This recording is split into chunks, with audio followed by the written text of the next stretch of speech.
18h, 19h30, Soyons Sport. Radio Shalom Besançon, 99.5 et sur www.radioshalombesançon.com. Bonsoir à vous, soyez les bienvenus sur Radio Shalom Besançon, 99.5 également sur www.radioshalombesançon.com. Vous êtes bien dans votre émission Soyons Sport en compagnie de Frédéric Chevasseux du site allesochaux.com et de Frédéric Fitch qui vous répond ce soir au téléphone. Bonsoir à toi mon cher Frédéric. Bonsoir Guillaume, bonsoir à toutes et à tous et bonsoir à nos invités en studio également. Exactement, qu'on va saluer d'ici quelques minutes. Ce soir un riche programme, nous revenons sur les 32e de finale de cette Coupe de France avec notamment l'après-match entre la Hispanie-sur-Moselle et le FCSM mais également Racing Besançon, SCO d'Angers. Selon vous, cette première victoire en 2016 pour les jaunes et bleus va-t-elle être synonyme d'une bonne série prochainement? On attend vos réactions à l'antenne au 03 81 50 67 51. Pour revenir sur ces deux rencontres, notamment, vos invités ce soir sont Jérôme Manguené du FCSM, mais également Romain Giraud du Racing Besançon. Valentin Revoix devait être là. Il est excusé ce soir. Vous entendrez les réactions également de Michael Isabé, le coach byzantin, mais aussi Stéphane Moulin et un certain Cheikh Ndoye du SCO d'Angers. Soyons Sport vous donne toute l'actualité du football mondial, tels que tous les résultats de ces 32e de finale de cette Coupe de France. Ça passe difficilement et dans la douleur pour les Verts de Christophe Galtier, les Stacks de Troyes ou encore l'Olympique de Marseille qui souffre. Rappelons que vous pourriez agir à l'antenne en nous appelant au 03 81 50 67 51 et on parlera également d'un certain Zinedine Zidane qui va prendre les rênes de cette belle équipe du Real Madrid. Soyons Sport avec Jérôme Manguené, défenseur du FCSM, et Romain Giraud du Racing Besançon commence maintenant.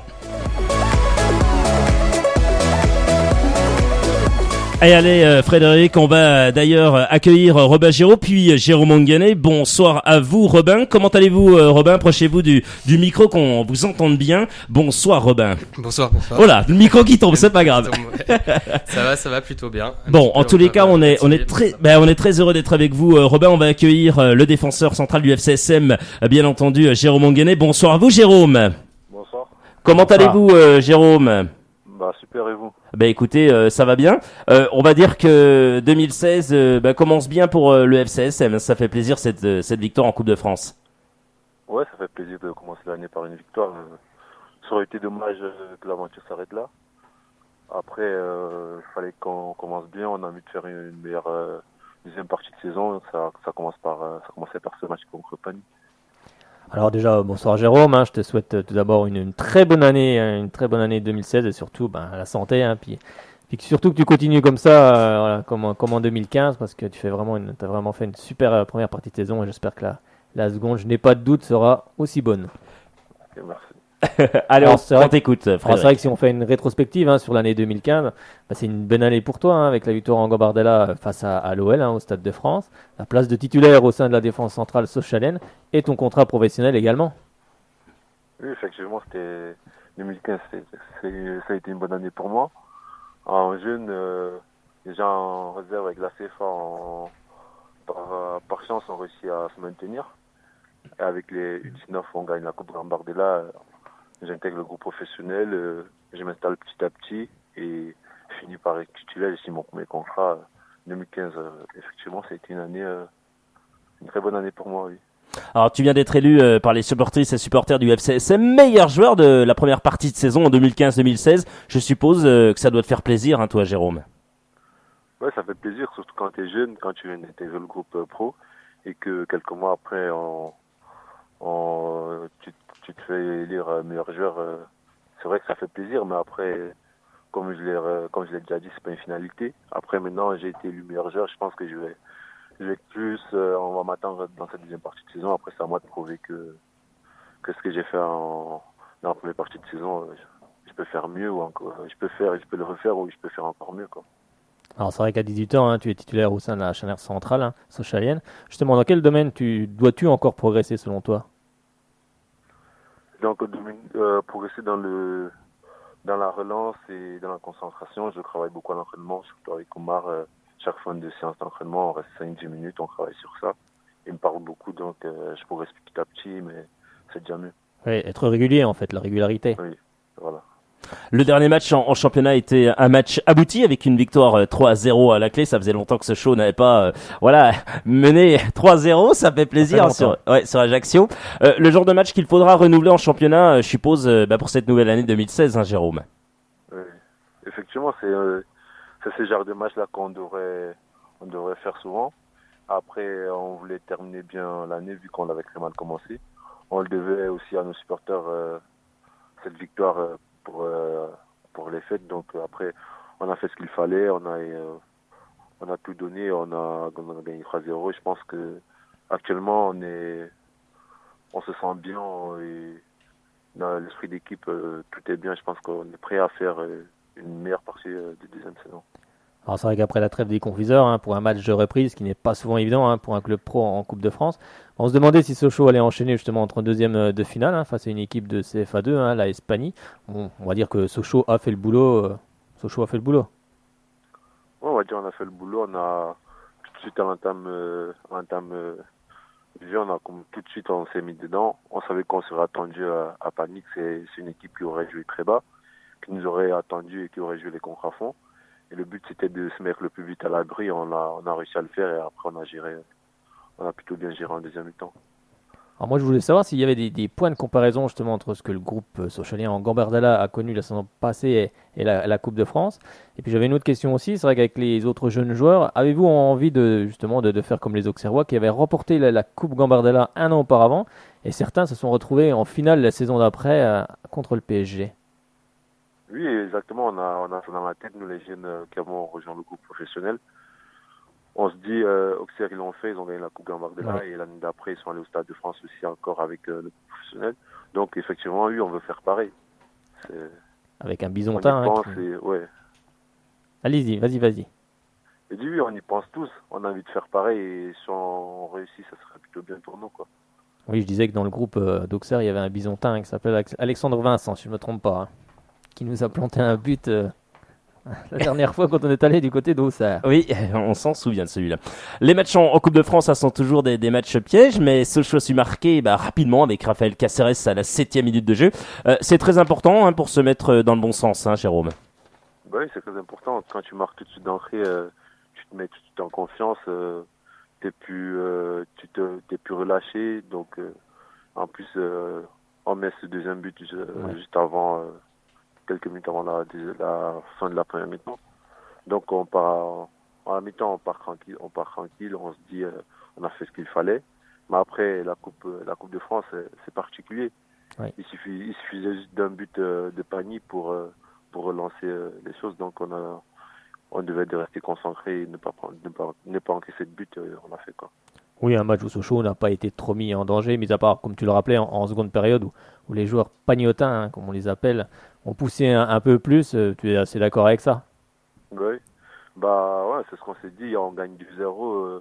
Forcément, leur coach il va leur demander de donner un peu plus et surtout en deuxième mi-temps, c'est la Coupe de France, tu perds, t'es éliminé, donc on s'est dit ils avaient plus rien à perdre, donc ils allaient commencer cette deuxième mi-temps à fond et on l'a vu, ils étaient plus dans l'engagement, ils venaient nous chercher plus haut et ils se sont créés quelques occasions aussi, ouais. Comment avez-vous préparé cette rencontre face à Pagny? Est-ce que on la prépare comme un match de championnat ou alors pas du tout? J'ai entendu Albert Cartier, on l'écoutera tout à l'heure, votre entraîneur, notamment vous avoir donné des consignes, notamment quelques papiers qu'il fallait lire. Apparemment, vous a posé des questions le matin et vous avez su répondre, Jérôme. Oui, c'est vrai. C'est vrai, ouais.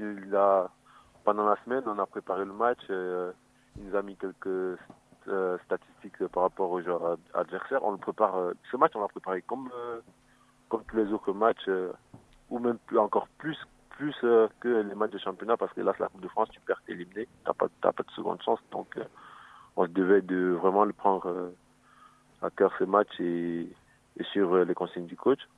Et je pense que c'est ce qu'on a fait. Tout le monde a respecté l'équipe en face et voilà. Alors justement, qu'est-ce qu'il vous a dit le coach à la mi-temps du match quand Sochaux menait 2-0? Parce qu'on sait, on l'a rappelé, que la Coupe de France est importante pour lui. On sait qu'il l'a remporté en 88 au détriment d'un certain FCSM. Qu'est-ce qu'il vous a dit exactement? On gagne 2-0. Il nous a dit que voilà, c'était pas fini. Que si on pouvait en mettre 4, 3, 4, 5, 6, qu'on devait le mettre parce que c'est ça, respecter une équipe. Et après, on n'a pas réussi à mettre de troisième but. Donc, dès le moment où tu n'arrives pas à marquer, t'en prends pas. Et on s'est dit, on gagne 2-0, on prend pas de but. Et on a fait le job, quoi. Alors c'est vrai qu'au-delà de la Coupe de France, c'est toujours mieux de jouer un match avec un enjeu plutôt qu'un match amical, comme on l'a rappelé quand on a éliminé de la Coupe de France. C'est important pour... Oui, voilà. Alors c'est vrai qu'il va falloir se servir Enfin, j'avais plutôt une autre question sur l'ambiance justement au stade des Fonderies. Hein. Alors je veux savoir comment était l'ambiance. On sait que quelquefois cela peut être tendu en coupe. Et aussi certains supporters sochaliens, mais d'autres vous ont salué aussi à Bonal, il me semble. Hein. Il y avait eu pas mal de supporters. Puis quand on est revenu à Bonal, on a été accueillis par pas mal de supporters qui nous ont entendus pour fêter avec nous et ça nous a fait plaisir, quoi. Ouais, c'était un moment assez sympathique. Hein. Oui, quand même. Il va falloir se servir de ce match, hein, celui notamment contre Ajaccio, on en a parlé tout à l'heure, pour aller faire un résultat du côté de Metz, le lundi 11 janvier prochain. Un club que connaît très bien, hein, Albert Cartier, votre entraîneur. Hein. Oui, c'est vrai que pour le coach, jouer Metz, c'est pas jouer toutes les autres équipes. Donc, je pense qu'il attendra encore plus de nous à ce match, surtout qu'on a besoin de gagner, on a besoin d'enchaîner. On va préparer ce match et on va aller pour gagner, quoi. Oui, surtout. Surtout que Metz n'était pas très bien en fin d'année, ça pourrait être faire un bon résultat là-bas serait important. Oui, je pense que faire un bon résultat là-bas, je pense que ça va nous ramener encore plus de confiance et je pense que ça sera peut-être le début d'une bonne série. Bah oui, c'est ce que j'allais te poser comme question, ça va être 2 matchs de victoire. Ici, ça pourrait être début d'une série, c'est ce qui manque. C'est ce qui manque à Sochaux parce qu'on arrive à gagner un match, le match d'après, soit on fait match nul, on n'arrive pas à enchaîner plusieurs matchs, enfin plusieurs victoires d'affilée. C'est ça qui manque justement pour remonter au classement. Oui, exactement. Je pense que si on arrive à enchaîner 2, 3, 4 victoires, après on remonte vite, quoi. Donc c'est ce qu'il faut faire et ça commence contre Metz. Donc si on fait un bon résultat à Metz, je pense que on est bien parti. Alors on sait qu'on est en pleine période de ce fameux mercato. Ah oui. On a vu dans la presse que des clubs avaient un œil sur toi effectivement, ce qui est fort logique forcément au vu de tes bonnes prestations. On voulait savoir, est-ce que tu vas continuer encore un peu avec le FCSM ou non? Pour l'instant, je me pose pas trop de questions. Je suis bien au FCSM. Yes. Je joue et voilà, quoi. Je me pose pas de questions. Après, dans le foot, ça va vite. Ce qui arrive. Mais je m'en préoccupe pas, quoi. Je laisse mes agents, le club. Je fais confiance à mon agent. Je fais confiance au club. Ils prendront la décision et moi, dès le moment où je joue et comme j'ai dit, je me sens bien au FCSM, je joue donc. On verra bien. Bon, dans la logique, c'est quand même de rester encore à Sochaux pour les derniers mois, je pense quand même. Accumuler de l'expérience. Ah ouais, ça serait bien. Dans la logique, ouais, mais comme j'ai dit, dans le foot, ça va vite. Ça serait bien de terminer la saison, oui, mais après, je sais pas. J'ai aucune idée, je me pose pas de questions par rapport à ça. On verra bien.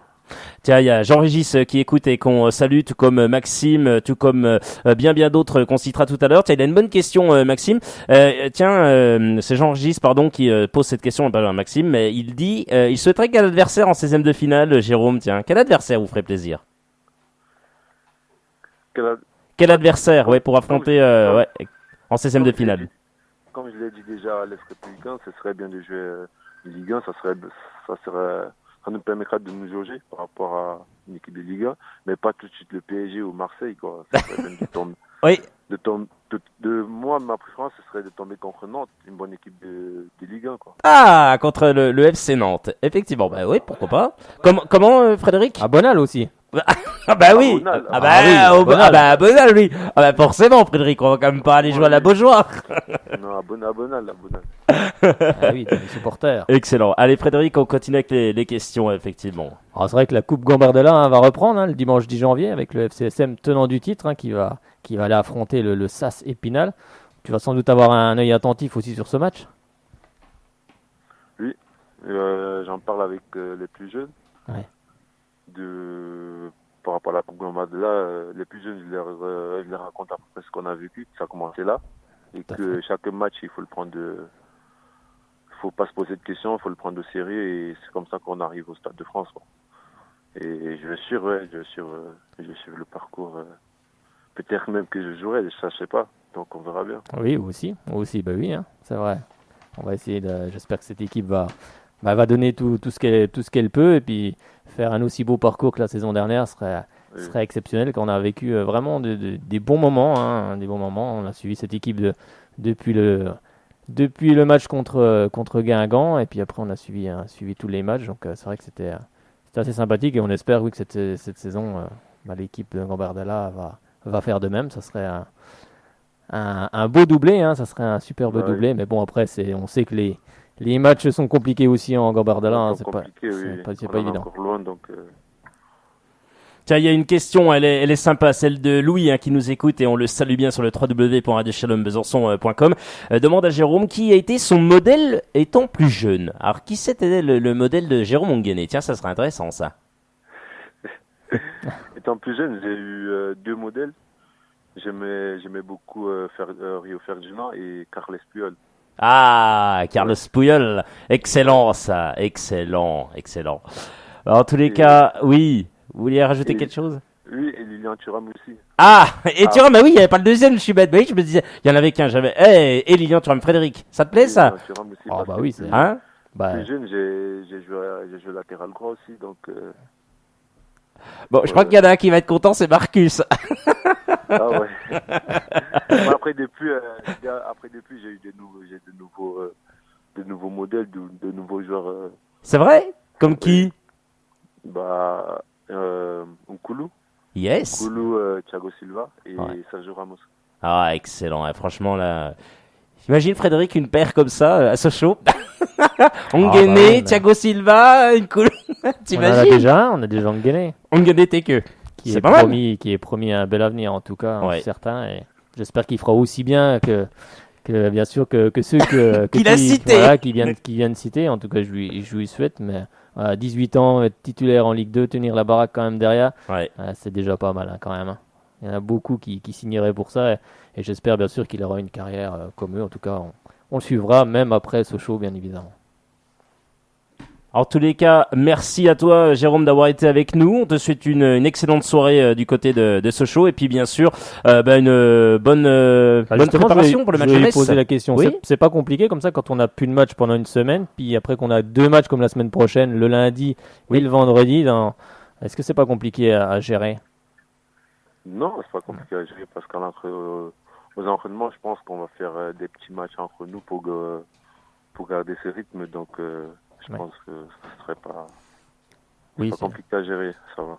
D'accord, ça marche. Eh ben, en tous les cas, un grand merci à toi à nouveau, et on te souhaite une bonne fin de saison avec les jaunes et bleus, bien sûr, on l'espère. Et puis un bon match face au FC Metz, hein, qui tient à cœur, bien sûr, un certain Albert Cartier. Merci à toi, Jérôme. Merci à vous. Merci. Salut, bonne soirée. Et salut à toute l'équipe. Et allez Sochaux. Excellente soirée, Jérôme. Merci. Eh bien voilà, un très très bon moment avec le défenseur central du FC Sochaux-Montbéliard. Robin, une réaction à tout ça. Approche-toi bien du micro, qu'on entende ta belle voix. Toi, joueur du Racing Besançon, qu'est-ce que tu retiens toi de cette belle interview avec notre ami Jérôme Onguené? Alors attends, t'entends pas, vas-y, cette fois-ci. C'est bon, ouais, donc yes. Tout d'abord qu'il parle bien. Donc c'est bien pour à un 18 ans, joueur de son âge, voilà, c'est ce que je voulais souligner. Donc c'est bien, il fait preuve de maturité sur le terrain et ça se reflète par ses paroles, donc c'est bien. Je lui souhaite, tout comme au FC Sochaux, une bonne fin de saison, et puis pour lui, une belle carrière qui j'espère l'amènera peut-être en Ligue 1, voire dans d'autres championnats, comme j'ai pu lire dans la presse cette semaine. Exactement. Donc affaire à suivre, mais bonne saison à lui et au FC Sochaux. Excellent ça. Alors Frédéric, avant de revenir sur bien sûr ce match qu'on a pu commenter, on écoutera les meilleurs moments de cette rencontre. Frédéric, t'as été encore énorme, tu verras. C'est vraiment un medley, ça sera sympa aussi pour Robin, il comprendra pourquoi. On va écouter les réactions quand même de Raphaël Caceres, Florian Martin, Adolphe Tequeux et l'entraîneur sochalien Albert Cartier. Toute l'actualité des jaunes et bleus, c'est sur Radio Shalom Besançon.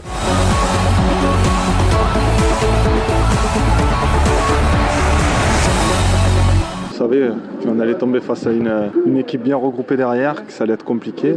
Même en menant de 2 buts et en marquant vite, on a quand même souffert en deuxième mi-temps. On s'y attendait. Voilà, c'est des matchs un peu spéciaux. Bien entamer le match avec ce but très très tôt dans la rencontre, ça nous a mis sur de bons rails, parce qu'on sait que contre ces équipes-là, si on marque pas, on se met automatiquement en danger sur un contre ou sur un coup de pied arrêté. Et nous, on a réussi à marquer très très tôt dans ce match et à doubler la mise assez rapidement aussi. Donc on s'est mis à l'abri très vite dans ce match. Et après, en deuxième mi-temps, je pense que ce qu'on a géré le score, même s'ils ont frappé sur le poteau, ça aurait pu relancer le match.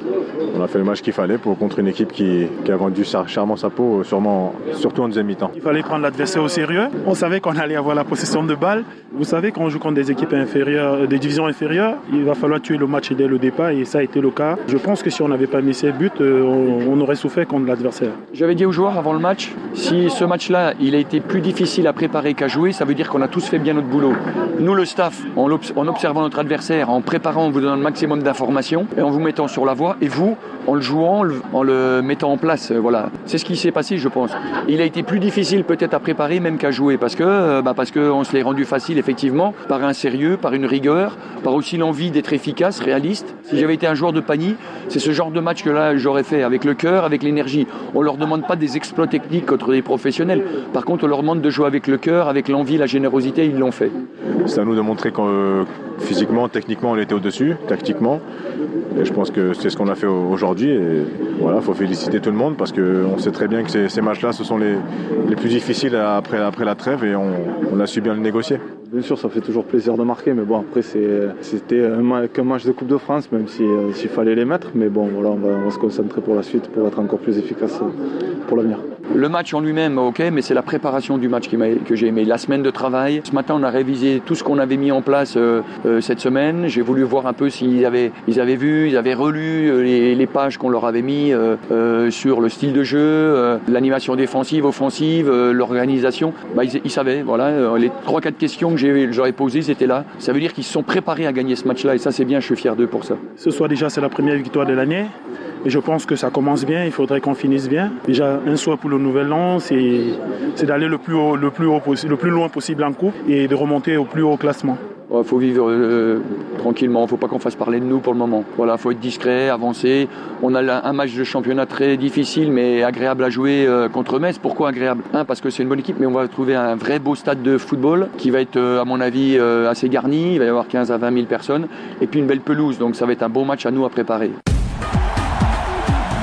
Les dernières infos sur le FC Sochaux-Montbéliard, c'est sur Radio Shalom Besançon 99.5.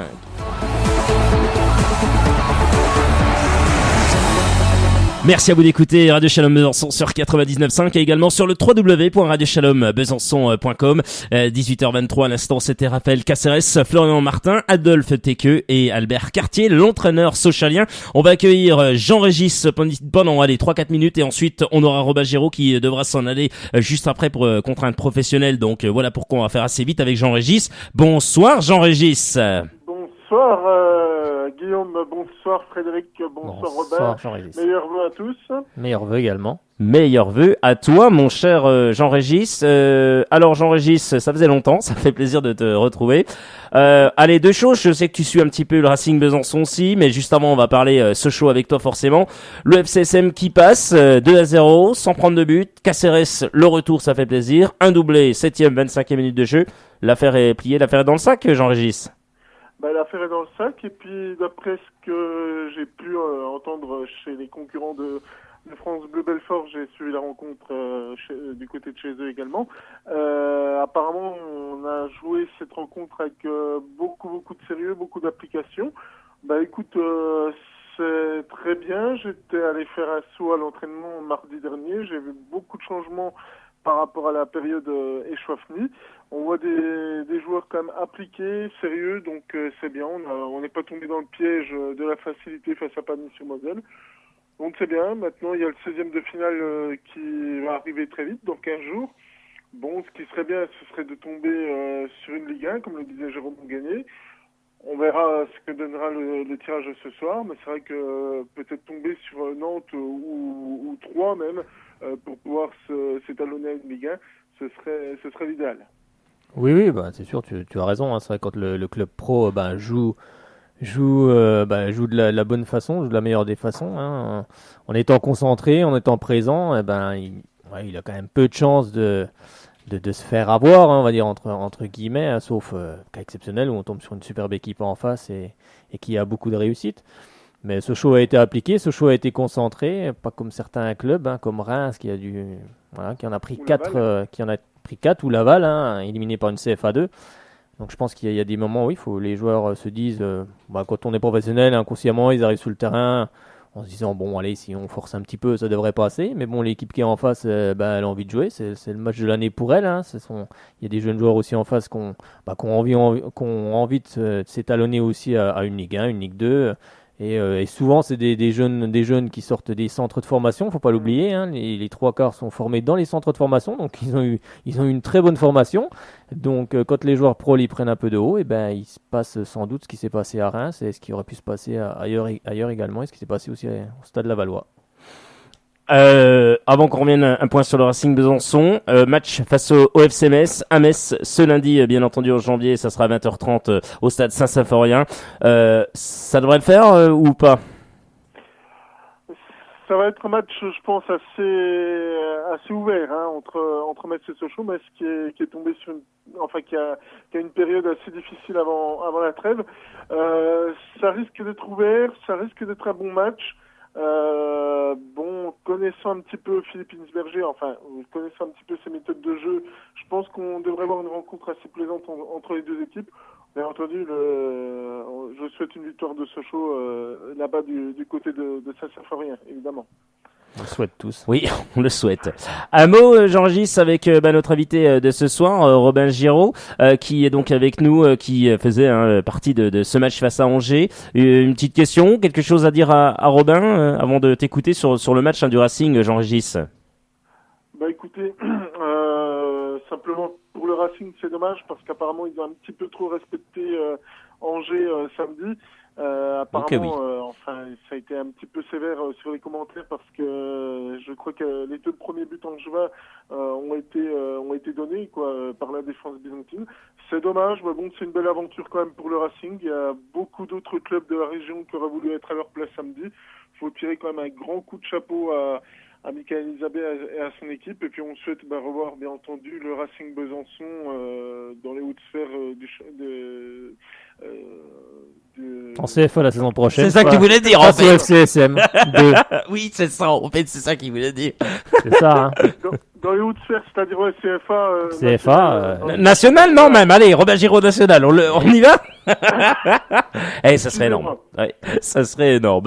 Bon, une question pas pour Robin ou pas? Écoute, je sais même pas quel poste il joue. Ah, voilà, bonne question. Il joue quel poste, Robin Giraud? Comment Milieu offensif. Là, on t'entend bien.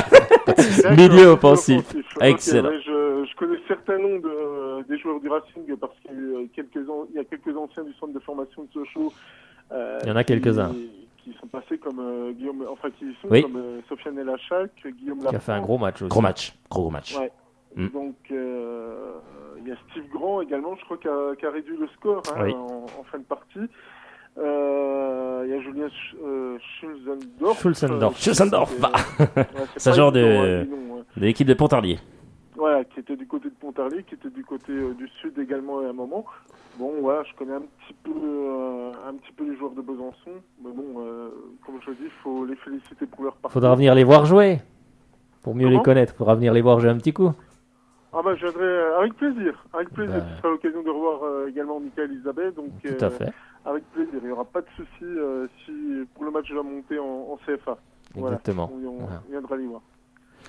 Merci à toi en tous les cas, Jean-Régis. On te souhaite une excellente soirée. On te retrouve grand plaisir très très bientôt sur Radio Shalom Besançon. Oui, à bientôt. Salut Jean-Régis. Allez, Jean-Régis. Salut. Et tiens, on en profite pour saluer également Ahmed qui nous écoute sur le www.radioshalombesançon.com. Frédéric, à ton avis, tous ces gens, ils nous écoutent d'où?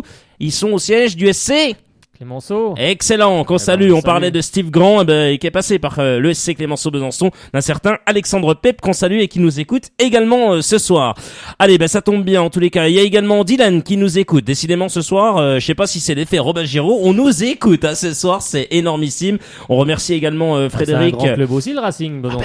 Forcément. On remercie le Racing dans tout son entier, que ça soit la communication également, Frédéric, parce que ils ont notamment relayé toutes les informations, notamment ce soir avec Robin qui est présent, donc ça fait vraiment plaisir. Oui, Frédéric. ils répondent aussi très rapidement. Oui. Ce qui n'est pas toujours le cas dans les clubs de Ligue 2, n'est-ce pas? Tiens, une question. François, elle est bien cette question, mais elle viendra juste après un bon moment. Vous allez passer 4 bonnes minutes. Écoutez, c'était ce qui s'est passé samedi, et je pense que ça devrait faire plaisir à Robin Giraud et toute l'équipe forcément.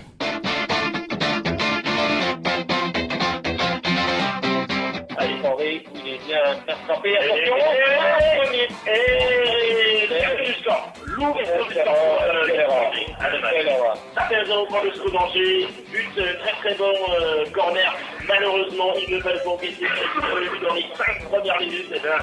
Aïe, là, ils ont mené 1-0. Alors, le buteur, je ne sais pas, c'est Traoré. Ouais, Alexandre 8. Il force le numéro 8 en chemin. Donc, Traoré qui vient crucifier, notamment Sébastien Calera. Allez, Romain Giron. Ça a été égardé par Traoré qui était là.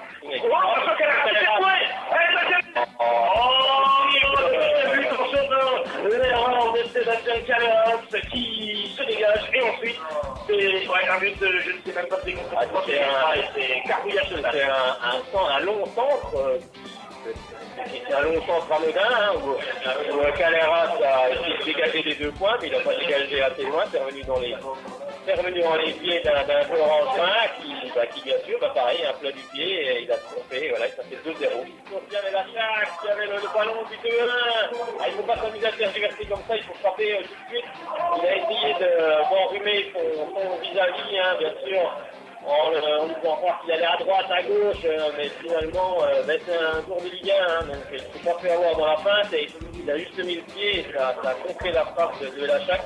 C'est un bon ballon que Ousmane-Sy avait chippé dans les pieds de Aurillac, et finalement, c'était une grosse occasion pour le Racing. Celle-ci, il faut pas les rater. Allez,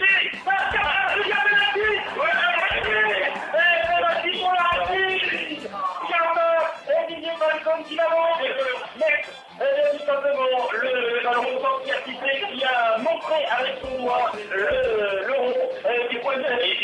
Il a hésité, et effectivement, et ça fera le penalty, et c'est là qu'il ne faut pas se manquer. Si Frédéric, à la 34e minute de jeu, tu reviens à 2-1, eh bien, c'est mon geste. C'est grand de ballon, c'est grand en pleine cour actuellement, donc c'est à lui qui est confié le choix de tirer les pénalités sans doute au corps. Il est en pleine confiance dans ce moment, il marque beaucoup de buts avec le Racing de Besançon. Avec lui, il faut s'appliquer, un beau tir à demi-volée là, un beau tir à mi-hauteur. Allez, face à Letellier, Steve Grand face à Alexandre Letellier, Steve Grand qui est lancé. Arrête de Letellier, c'est pas possible. Arrête de Letellier, aïe. C'est Monceau qui va effectuer cette touche, longue touche d'ailleurs. Ouais, qui est dans le retrouvé. Troisième but en chemin. Thomas, le numéro 5, Thomas, le défenseur central. Non, c'est pas lui. Alors, c'est pas Monceau, c'est Yes. Le numéro 4, Frédéric, alors, c'est ça. Ok, c'est bien, voilà, c'est donc Yes. Qui vient crucifier Sébastien Calera. Le SCO d'Angers, maintenant, 3-0, et ça se conclut, c'est la 61e minute de jeu. Il y a quelqu'un qui vient rentrer sur la pelouse. Attention, dans le net marqué. Il a été dévié le bélier. Il va se marquer. C'est manqué. Un spectateur est donc rentré sur la pelouse, c'était énorme, selon moi. Et non, vous inquiétez pas, c'était pas du tout un jour normal. On a commencé comme c'est un jour normal, donc le stadier va gentiment récupérer cet individu. On va y poursuite, après. Alors, on va récupérer un plaquage. Allez, le plaquage, les gars. Prends les postes. C'est énormissime. Maxi qui essaie d'alerter Sofiane Alachak, et finalement, allez, Steve Grand, la frappe avec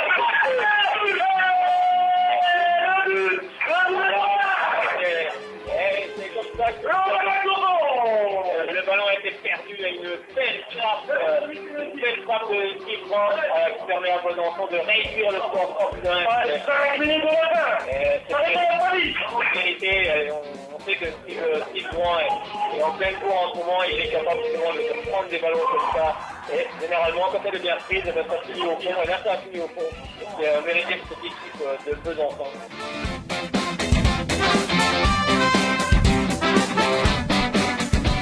Merci à vous d'écouter Radio Shalom Besançon 99.5 www.radioshalombesançon.com 18h35 toujours en compagnie de Frédéric Chevassu du site alessocho.com et de notre invité ce soir Robin Giraud. Robin, bon, excuse-nous pour la qualité, c'est comme ça, c'est le matériel qui le veut, mais au moins on est honnête, vous avez pu entendre ce que ça donne au moins. Frédéric, à quand notre nouveau matériel?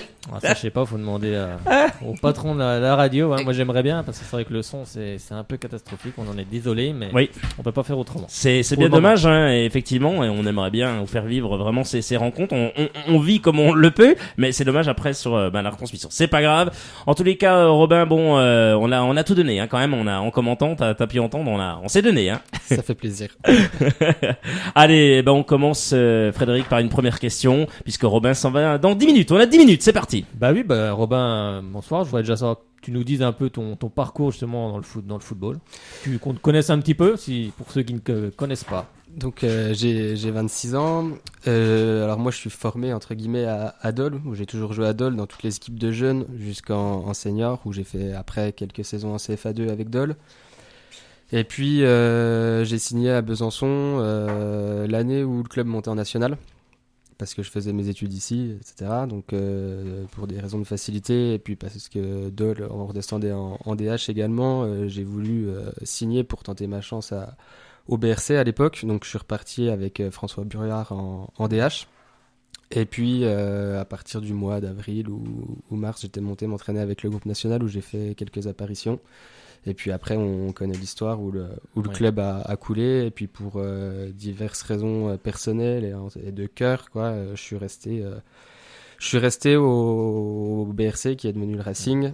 Et donc on a beaucoup discuté avec François Bruard, avec le président Pichery, qui n'était pas encore président à l'époque, avec David Baumer et d'autres personnes, et aussi quelques joueurs qui jouaient avec moi en DH, pour repartir sur une nouvelle aventure avec un nouveau club. Bon, sur une division LR2 qu'on connaissait pas trop. Mais bon, j'ai hésité longuement, hein, pour être totalement franc, et puis aujourd'hui je le regrette pas, parce que on progresse au fur et à mesure des saisons. On a réussi à faire 2 montées de suite, à se maintenir en CFA2 avec une équipe très jeune qui joue en senior depuis très peu de temps. Et puis cette année, on voit qu'on progresse, où avec le coach on travaille bien et on arrive à faire des belles choses, dont le beau parcours qu'on a fait en Coupe de France. Alors c'est vrai qu'on va revenir justement sur ces 32e de finale, hein. Un début de match compliqué, hein, avec un but au bout de 5 minutes et le deuxième but au bout d'un quart d'heure. Vous étiez mis trop de pression pour ce match, ou c'est... Je sais pas si c'est de la pression. Pourtant on l'avait bien préparé. Après, quand on est sorti à l'échauffement, qu'on a vu, c'est vrai que nous on n'a pas l'habitude de jouer devant tant de personnes, même s'il y a quand même pour la CFA2 il y a du monde, nous, à nos matchs. Là, il y avait 6000 personnes, je crois, environ. Donc c'est pas que ça nous a surpris, mais... Ouais. Mais bon, on peut pas dire qu'on se soit mis de la pression, mais aussi on peut dire qu'Angers a joué. Enfin, on est tombé face à des vrais professionnels, qui ont très bien commencé le match, qui ont su nous mettre tout de suite la tête sous l'eau en imposant du rythme. Beaucoup de duels, ils sont allés nous chercher très haut. Oui, comme on disait tout à l'heure avec Jérôme Guéné, ils ont fait le boulot. Ils ont fait le boulot, exactement. Donc on peut avoir quelques regrets, parce que on prend des buts évitables, je pense, parce qu'on les prend sur des erreurs. C'est pas des buts avec des belles actions construites, etc., où on peut dire qu'on n'a rien à dire, et puis que c'est un beau but. Là, on aurait pu les éviter. C'est des erreurs d'inattention, du fait, je pense, aussi de notre jeunesse, du fait qu'on n'ait pas l'habitude de jouer contre des joueurs de ce calibre. Mais bon, on peut dire non plus, on peut pas dire qu'ils aient volé leur victoire, quoi. Oui, puis il faut dire que sur les coups de pied arrêtés, Angers excelle, même les défenses de Ligue 1 en ont pris aussi des comme ça. Ouais, et puis nous, c'est notre gros point faible cette année, donc on prend beaucoup de buts sur coup de pied arrêté, donc pourtant on était prévenus, quoi. Oui, surtout qu'on a vu en fin de première période, quand le Racing a enflammé un peu la partie, on a vu qu'Angers était aussi en difficulté, notamment avec cette main qui était provoquée, hein, parce que le Racing poussait. Bon, après, on sait que le penalty a été arrêté par Alexandre Télé. Justement, vous n'avez pas ce petit regret de ne pas avoir enflammé la partie un petit peu avant? Bah si, exactement. Ouais. C'est là qu'on a des regrets. D'entrée, en fait. Voilà. Parce qu'en plus, c'est notre jeu, quoi. On n'est pas une oui. équipe qui attend, on sait pas le faire, quoi. On sait pas attendre, mettre des ballons devant et jouer les contres. Je pense qu'on essaie en tout cas de jouer au foot parce qu'on a des profils de joueurs techniques, etc. Et puis parce qu'on a un coach qui nous le demande. Et puis on sait qu'en championnat, et notamment à domicile, on va chercher nos adversaires haut en essayant de leur mettre la pression rapidement, puis jouer des coups vite avec nos joueurs offensifs qui vont quand même relativement vite. Et puis là, c'est vrai qu'on l'a pas fait. Et puis on s'est rendu compte au bout d'un gros quart d'heure, 20 minutes, quoi, qu'en allant les chercher, on a réussi à les mettre en difficulté, à se créer quelques occasions. Donc ouais, c'est vrai qu'on peut quand même avoir quelques regrets, même si le tournant du match, c'est peut-être le penalty de Steve, et quoique on ne le sait pas, parce qu'après ils auraient peut-être mis encore un coup d'accélérateur pour nous remettre encore la pression et puis nous remettre la tête sous l'eau, mais bon, ouais, c'est le sentiment, il est un peu mitigé, quoi, parce que on sait qu'on est tombé contre plus fort, mais on se dit quand même au fond de nous qu'il y a peut-être une petite chose à faire, quoi. Il y a eu donc ce penalty, on en parlait, de Steve Grand arrêté par Alexandre Letellier. On se dit à ce moment-là du match que rien ne nous sourira, ou alors non, au contraire, il faut pousser. François également rejoint un petit peu cette question parce qu'il dit le penalty, si on était marqué, il aurait pu tout relancer. Ouais, je pense que c'est le tournant du match, même si vous avez pu le voir, même en ayant loupé le penalty, même en prenant 2 buts en 10 minutes, on n'a jamais lâché, quoi. Ouais. Et, bon, c'est aussi notre force cette année. Exactement, ce que j'allais te dire, c'est vraiment la force du Racing cette saison. On a réussi à retourner les situations. Quand on prend un but, on arrive à vite remarquer derrière. C'est notre force, parce que je pense qu'on est dans notre équipe tous potes et tous solidaires, et puis on réussit à se dire les choses rapidement, quand ça va et quand ça va pas. Exactement. Donc ouais, c'est vrai que c'est un peu le tournant du match. On ne sait pas de 1 comment eux ils auraient réagi, comment nous on serait peut-être transcendé avec le public derrière nous. On ne sait pas. Oui, à 2-1, peut-être qu'eux auraient eu un petit doute. C'est vrai qu'on revient investir au 2-1, on se dit on va passer une seconde période, il va falloir aussi. Ça peut être compliqué aussi du côté des professionnels. Justement, quel était le discours de Michael Isabé à la mi-temps? À la mi-temps, il nous a quand même un peu rentré dedans, quoi, en nous disant que, en faisant peut-être notre moins bonne mi-temps de la saison, on a réussi à se procurer des occasions, donc qu'il fallait qu'on se lâche. Il a fait des choix, des changements, portés vers l'offensif, donc ça a dénoté aussi la volonté de lui et du staff de faire quelque chose, et puis c'est dommage qu'on marque à peine tard en deuxième mi-temps, et puis qu'on prenne ce troisième but qui cède le match encore sur une erreur. Pour le coup, c'est moi qui suis un peu fautif, mais bon, c'est comme ça reste une belle expérience pour nous de jouer devant du monde. Je pense que globalement le public a apprécié, parce que on n'a rien lâché, quoi. Puis on a réussi à se procurer à faire des belles phases de jeu quand même. Donc, oui, puis s'il faut retenir des points positifs, c'est d'avoir marqué quand même un but à cette mais seconde meilleure défense de Ligue 1 quand même, faut le rappeler, donc c'est important aussi. Ouais, c'est important. Cette année on met des buts, donc c'était important de sauver l'honneur, parce que je pense que le 3-0 était quand même pas franchement mérité.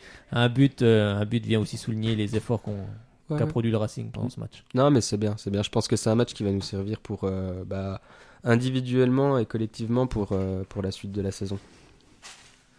C'est vrai, on dit souvent que les équipes qui évoluent en dessous des équipes de Ligue 2 voire Ligue 1 peuvent justement avoir moins de physique à un moment donné. Est-ce que vous avez ressenti ça dans le match? On dit que des fois, arrivé à la 70e, l'équipe de CFA ou CFA2 peut avoir un coup de mou. Est-ce que vous l'avez ressenti ça? Moi, j'ai pas vraiment l'impression, mais... Non, il y a vraiment... je pense les 10 dernières minutes qui ont été dures pour nous. On a vu que l'équipe était quand même coupée en deux, et que on continuait à attaquer, mais les replacements défensifs étaient plus compliqués.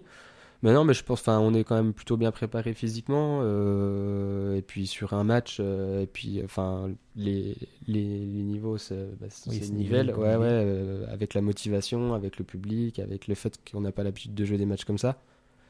Donc non, la fatigue, elle était plus après le match, et le lendemain, quoi. Mais pendant le match, j'ai pas senti un gros écart.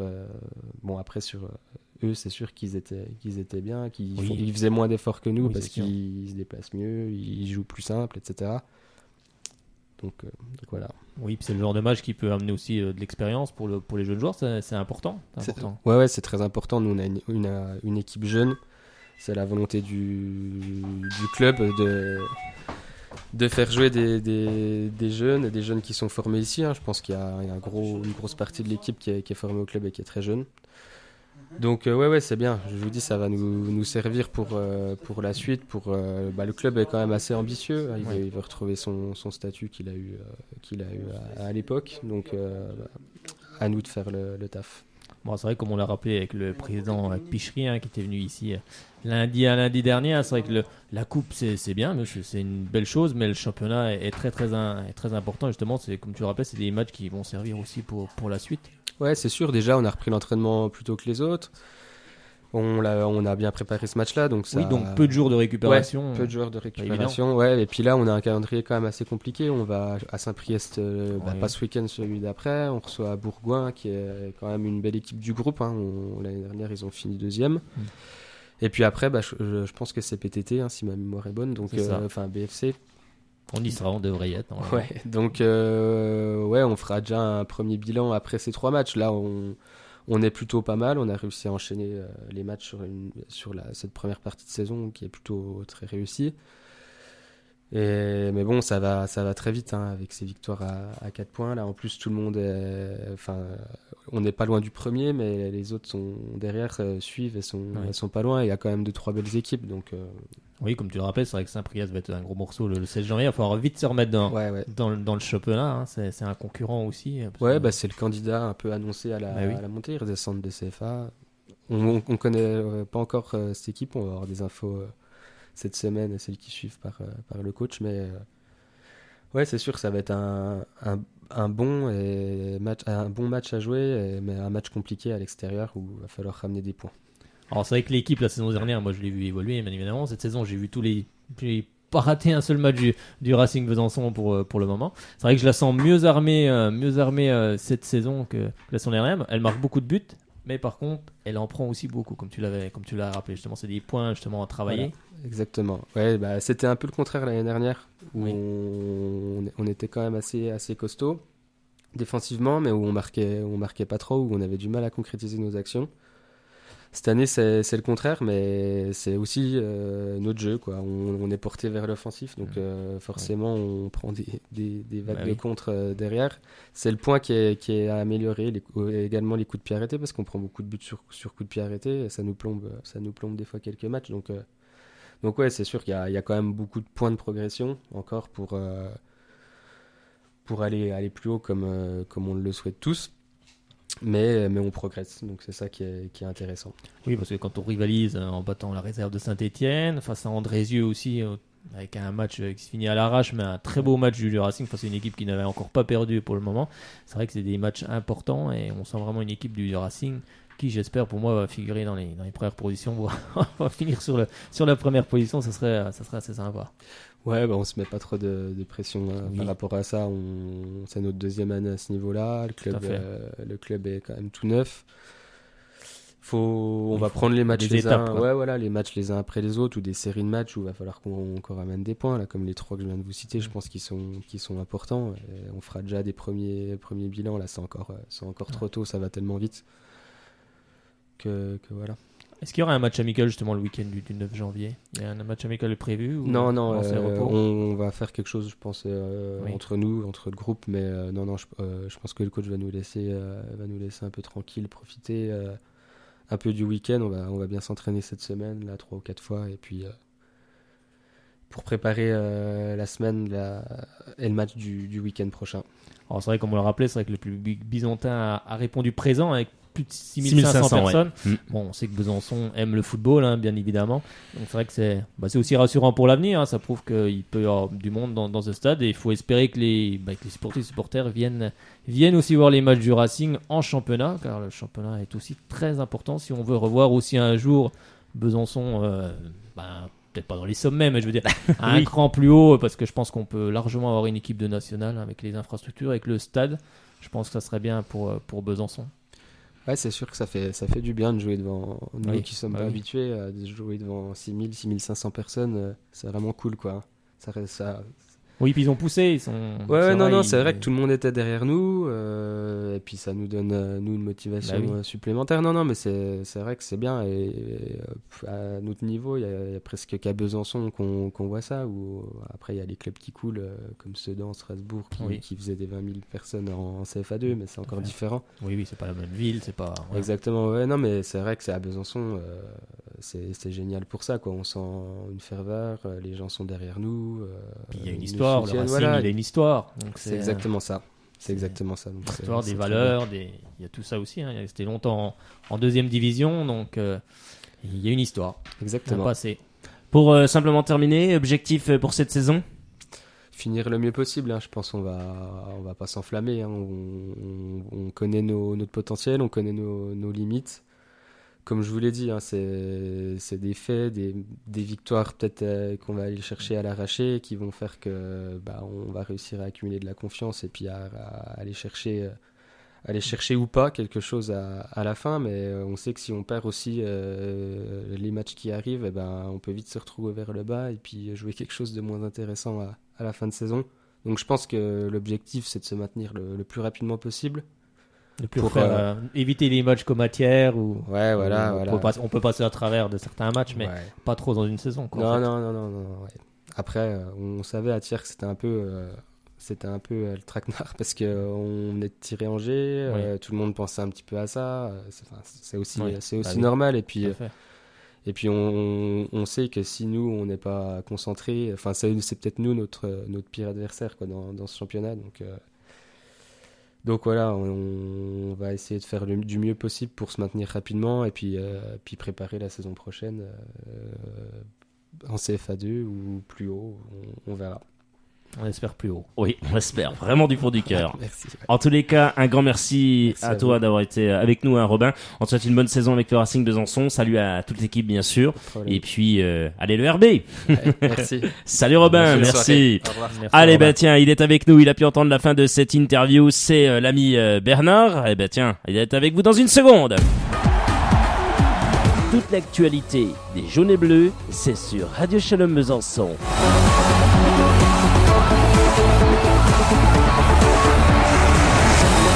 Merci à vous d'écouter Radio Shalom Besançon sur 99.5 et également, pourquoi pas, sur le www.radioshalombesançon.com. On va donc accueillir Bernard qui est avec nous. Bonsoir à vous, Bernard. Bonjour. Comment allez-vous, Bernard? Bonsoir, Bernard. Ça va, Bernard? Tout se passe bien? Meilleurs vœux, Bernard. Oui, puis la santé, comme je disais. Tout à fait. Il faut la santé, c'est très important. Voilà, oui, ça va, avec la victoire, c'est bien. Et elle est là, la victoire socialienne. Bon, vous l'avez entendu, Bernard, ça n'a pas été le cas pour l'équipe du Racing Besançon, qui s'est inclinée, on le rappelle, 3-1 face à cette équipe du SCO d'Angers. On entendra l'ex-socialien qui est entraîneur maintenant du côté du Racing Besançon, ou encore Stéphane Moulin, le coach de cette équipe, bien sûr, d'Angers, ainsi qu'un certain Cheikh Ndoye d'ici quelques instants. Bernard, avec vous, le FC Sochaux-Montbéliard, bon, ça passe pour le FCSM, 2-0, le boulot est fait, le travail est fait, comme l'a dit Jérôme il y a quelques minutes sur notre antenne. Hein. Oui, il y avait quand même deux ou trois divisions d'écart, mais je trouve que Fanny a bien joué le coup quand même, quoi. Ils tapent un poteau, après, s'ils marquent là, ça fait 2-1, ça change tout le match, quoi. C'est comme le Racing, il loupe le pénalty, ça commence, quoi. Oui, c'est exactement ça, c'est vrai qu'on le rappelait tout à l'heure. Hein. Parce que s'il marque, ça fait 2-1, ça fait douter Angers, et puis après, c'est pas le même match. Après, tu rentres en seconde période, il y a 2-1. Bon, après, Besançon se doit de pousser, et Besançon aurait poussé, hein, connaissant l'équipe et ses qualités. Hein. C'est une équipe qui ne lâche rien, donc forcément, elle aurait poussé, hein, quitte à perdre. Hein. De toute façon, soit t'es éliminé, c'est normal, tu arrives à revenir au score et à gagner ce match, c'est l'exploit, donc le Racing n'avait plus rien à perdre. C'est vrai que c'est un peu le tout tournant du match, mais Besançon a eu des occasions, hein, notamment avec Sofiane El Achak à la 27e, hein, où il se retrouve seul face au gardien. Bon, il tergiverse un petit peu, mais c'est toujours pareil, hein, ça va vite, il faut vite prendre une décision, soit frapper, soit faire le crochet. Bon, après, c'est comme ça, c'est le football. Hein. Oui, parce que j'avais écouté un peu de résumé, parce que nous on était à Blénaud samedi, on était voir Sochaux. Hein. Oui, bien sûr. On était voir Sochaux, donc mais c'est dommage parce que sur le deuxième but, je crois qu'ils leur font un cadeau, je crois, hein, Angers. Hein. Oui, bah sur le premier but, c'est vrai que c'est un corner. Hein, mais on sait qu'Angers excelle dans cet exercice. Oui, un corner, ça passe au travers de tout le monde, sauf que Traoré, lui, il est là, il met un plat du pied. Il met un plat du pied. Le deuxième but, bon, c'est un centre que je crois qu'il y a un défenseur qui la remet sur le gardien. Le gardien essaie de dégager des 2 points, sauf qu'il ne dégage pas assez loin. Ça tombe dans les pieds de Chekendoy. Puis on sait qu'à bout portant, Chekendoy, quand il met une frappe, si elle est cadrée, tu rentres avec dans le but, toi. Donc non, forcément, ça fait 2-0 au bout d'un quart d'heure. C'est ce que souhaite un club pro. Hein. Quand un club pro est sérieux et concentré et arrive dans son match en voulant le gagner, c'est ce qu'il fait. Hein. Dans le premier quart d'heure, il doit mener 2-0 ou dans les 25 ou la première demi-heure. Après, si à la mi-temps, il y a toujours 0-0, là, ça devient plus compliqué pour le club pro parce qu'il commence à se dire cette équipe, elle va nous causer des problèmes. Et puis, c'est là que tu commences à déjouer un petit peu. Il doute, on va dire, il doute, quoi. Oui, l'équipe elle doute, surtout que souvent les équipes sont un peu chamboulées parce qu'on fait venir aussi quelques jeunes joueurs, bien sûr, quelques jeunes joueurs qui n'ont pas beaucoup de temps de jeu, donc forcément ces jeunes joueurs se retrouvent face à des joueurs oui, puis comme je disais tout à l'heure, CFA2 ou CFA, c'est souvent des joueurs qui ont été formés dans les centres de formation, donc ils arrivent, ils ont un bagage. Après, à un moment donné, ils n'ont pas eu la chance de passer professionnel, mais ils ont quand même des bagages techniques, il y a quand même des bons joueurs qui d'ailleurs sont souvent repérés à l'occasion de cette Coupe de France, hein. Il y a des bons joueurs qui après signent dans des clubs professionnels, donc c'est un très bon niveau, donc quand on se retrouve face à des joueurs avec bien sûr avec du talent, hein, parce qu'il y en a qui ont du talent, et forcément ça devient plus compliqué pour le club professionnel, et là c'est à ce moment-là qu'il peut chuter, hein. On l'a vu à Reims, hein, où les joueurs sont peut-être arrivés un peu moins concentrés en se disant bon, ça va aller si on force un peu ça devrait passer, sauf qu'en face ils en ont pris 4, sauf qu'en face ils se sont trouvés face à des joueurs qui eux faisaient leur match de leur vie. Jouer Reims, c'est une Ligue 1, c'est exceptionnel, donc ils ont pris beaucoup de plaisir, ils étaient sans doute plus concentrés que les professionnels et ils ont gagné, et de belle manière, parce que mettre 4 buts à un club de Ligue 1, c'est quand même je sais pas, je pense que les joueurs de Reims vont pas sortir de chez eux pendant une semaine, hein, ou 2. C'est pareil, ils sont vraiment passés, ils sont passés par la petite porte. Oui. Sauf que M. Ruffier, lui, rentrait plus dans la porte, mais bon. Énormissime. Je vais revenir un peu sur Sochaux, mais oui, bien sûr. Qu'est-ce qu'il bouffe encore, Toko? Oui, c'est vrai qu'on a quand même eu pas mal d'occasions dans ce match. Hein. Faut reconnaître qu'on a eu beaucoup d'occasions. Si on gagne 4 ou 5-0, il n'y a rien à dire. Oui, c'est ce que demandait Albert Cartier, est-ce qu'il leur a dit, ce que nous disait. C'est vrai que c'est ce que nous disait Jérôme Monguené à la mi-temps. Il nous a dit, Albert Cartier nous a dit, si vous pouvez en mettre 4 ou 5, on en met 4 ou 5. Ça s'appelle respecter l'adversaire, tout simplement. Si l'adversaire doit en prendre 10, il en prend 10. Bien sûr. Mais la qualification est là. On va voir le tirage en une demi-heure contre qui on va tomber. Ça serait d'accord en pleine Ligue 1 à Bonal. Ça serait pas mal. Ouais, ça serait pas mal. Je pense que ça serait bien pour les supportrices et supporters. Ça serait un bel engouement. De retrouver le goût de la Ligue 1, même si c'est sur un match de Coupe de France. Ça ferait du bien, je pense, à tout le monde. Et j'espère. Pourquoi pas Chambly? Je sais pas si c'est le bon moment pour les prendre, Chambly, mais. mais attention, c'est une équipe de nationale et c'est une belle équipe de nationale, hein, bien évidemment. Donc c'est bien que, comme il a dit Albert Cartier après le match, il a dit que la qualification est active. Maintenant, on va se concentrer parce qu'il y a l'entraînement que demain, je crois. Hein. Oui, on va c'est se concentrer sur le match de Metz. Exactement. Il faut se concentrer sur le match de Metz. Les deux matchs dans l'Orient sont très importants. Il a dit si on peut aller chercher le point du match nul, la victoire à Metz, on va pas s'en priver. Il a entièrement raison. Ce qui est important aussi dans ce match, c'est de revoir Raphaël Caceres qui marque 2 buts. Ça fait plutôt plaisir. Pour un attaquant de marquer 2 buts, même en Coupe de France, même contre une CFA2, c'est toujours très important. Donc, et puis ça fait 2 matchs de victoire, hein, 2 matchs d'affilée, donc c'est toujours bien pour la confiance aussi. Donc il ne faut pas prendre ce match de Coupe de France à la légère, c'est important aussi. Donc oui, il faut aller enchaîner du côté de Metz, ça serait pas mal, et ensuite après recevoir Niort. Et c'est vrai que pour remonter au classement, il faudra aussi des victoires, mais faire une série, justement, comme on le disait avec Jérôme Monguené, faire une série, la série qu'on n'a pas pu faire jusqu'à maintenant, hein, parce qu'on n'arrivait pas à aligner 2 matchs d'affilée avec la victoire, bien évidemment. Donc là, on espère que du côté de Metz, on va aller faire quelque chose. Surtout que Metz n'était pas bien en fin de saison dernière. Donc peut-être que c'est le moment aussi de les prendre. Oui, voilà, c'est peut-être le moment de les prendre. Donc, on verra de toute façon. Et puis, ils auront quand même 2 jours, on va dire, allez, 2 jours de repos de plus, quoi. Parce que comme ils jouent pas vendredi, c'est pas mal. Oui, tout à fait. Oui, tout à fait. C'est vrai qu'ils joueront pas ce week-end. C'est vrai que c'est comme je demandais à Jérôme Guénet comment ils allaient justement gérer, parce que des fois c'est pas évident. On a une semaine où on n'a pas de match du tout, et puis d'un seul coup, dans la semaine d'après, on a deux matchs, même si on sait bien que les joueurs préfèrent jouer les matchs que de s'entraîner toute une semaine. Hein. Je pense qu'on traite tous, on est tous pareils. Hein. On aime aussi les. Contre Niort, c'est le vendredi à 20h, je crois. Hein, oui, c'est ça, le vendredi 15 janvier à 20h. J'y serai contre Niort, il n'y a pas de problème. Eh ben, on se verra peut-être alors. J'y serai. Ah oui, moi je vais. Et comme il y en a encore un que j'ai trouvé très bon, c'est Jean de Fuchs. Hein. C'est Jean de dos. Hein. Ah oui. C'est pour le moment, il fait. Les ballons qu'il a récupérés au milieu de terrain, c'est incroyable. Ouais, pour le moment, il fait des gros matchs comme Jérôme Guénet, comme on pourra en citer d'autres. Hein. Oui. C'est vrai que pour le moment, la jeune génération,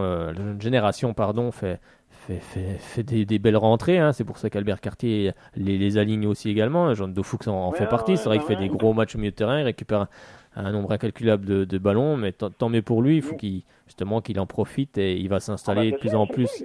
Il va s'installer de plus en plus dans cette équipe. Après, ça va être difficile pour les autres de venir lui chipper sa place de titulaire, hein, parce que pour le moment, c'est très bien pour lui. C'est très bien pour lui parce que je crois qu'il a 19 ans, je crois. Hein. Oui, ils sont tout jeunes. On a Jérôme Guénet 18 ans, Jean de Fuchs 19 ans. C'est l'avenir, hein, c'est l'avenir de Sochaux également, avec les jeunes joueurs qui vont arriver aussi derrière.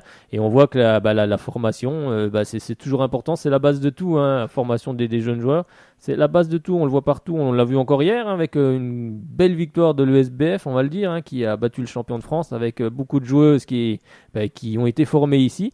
Donc la formation, même si des fois ça prend du temps bien sûr à former des jeunes joueurs, des jeunes joueuses, pour qu'elles viennent au plus haut niveau, ça prend du temps, mais à un moment donné aussi ça paye, et là en ce moment ça paye à l'ESBF, ça paye à Sochaux, et j'espère que Sochaux finira en Ligue 1 justement avec tous ces jeunes joueurs aussi. Ah ça serait bien. Très bien. Mais comme on va remettre une petite parenthèse, la saison dernière, la deuxième partie de saison, la saison, on va dire, on est en 2016, on va 2014-2015, on va dire 2014-2015, la deuxième partie de saison là. Oui. Caceres, il a manqué beaucoup. Hein.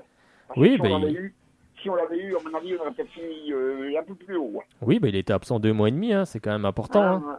2 mois et demi, plus revenir au top niveau, hein, ça prend du temps également, donc on peut facilement dire 3 mois et demi pour revenir. Là, on sent un Raphaël Caceres qui revient, il a marqué 2 buts en Coupe de France, c'est important. Il est en confiance, Oui, il est en confiance, c'est ça, hein, quand tu marques des buts, forcément, après, tes gestes sont limpides, hein, on sait que ça reste un buteur aussi également, donc ça fait du bien, et ça fait du bien surtout à toute l'équipe aussi également. C'est sûr. En tous les cas, Bernard, on vous remercie infiniment d'avoir été avec nous sur Radio Shalom Besançon. On vous souhaite une excellente soirée en Haute-Saône et on vous retrouve très prochainement sur cette antenne, je pense jeudi pour l'avant-match face au FC Metz. On essaiera d'avoir un certain Yeni Nbakoto passé notamment par le SC Clémenceau, où d'ailleurs Hillel nous écoute et il salue son ami et collègue bien sûr de travail, un certain Alexandre Pep. Voilà qui est fait. Mon cher Bernard, excellente soirée à vous et allez! Oui, allez, Sochaux, puis à jeudi. Et à jeudi. Merci beaucoup, Bernard. Allez, on peut nous appeler au 03 81 50 67 51. 03 81 50 67 51. L'actualité, bien sûr, du FC Sochaux-Montbéliard avec vous, mais aussi du Racing Besançon. On va y arriver. Et vous allez l'entendre, le coach bisontin, Michael Isabé, à l'issue de cette rencontre. Qu'est-ce qu'il a pensé de cette défaite et de cette élimination face à cette équipe du SCO d'Angers? Écoutez l'entraîneur bisontin.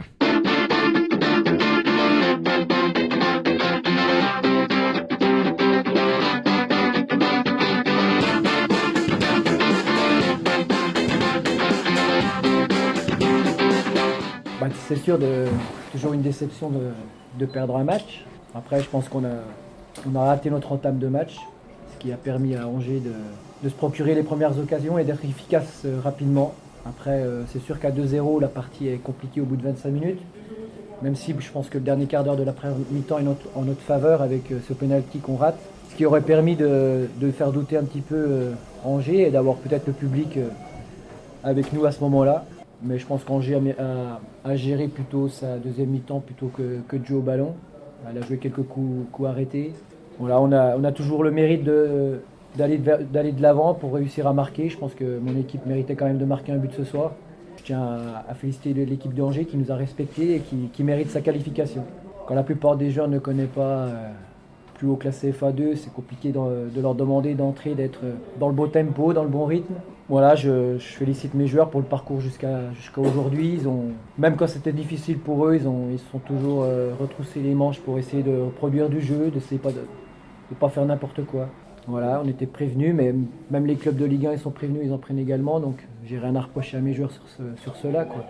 Juste que j'aurais voulu un petit peu plus de panache dans l'entame de match pour perturber d'entrée l'équipe adverse. Ouais, c'est sûr que le penalty à 2-0 à un quart d'heure de la mi-temps aurait réveillé le stade, aurait réveillé mes joueurs et il y aurait eu peut-être une deuxième mi-temps différente. Ça c'est clair, ça va nous servir dans ce championnat difficile de CFA2. Voilà, là il faut que les organismes se reposent parce qu'on n'a pas eu beaucoup de vacances et puis retrouver de la fraîcheur. Voilà, j'espère avoir des rentrées de blessés. J'en repère 2 ce soir en termes de blessures, mais on va bien travailler, récupérer pour faire une deuxième partie de saison aussi passionnante que la première.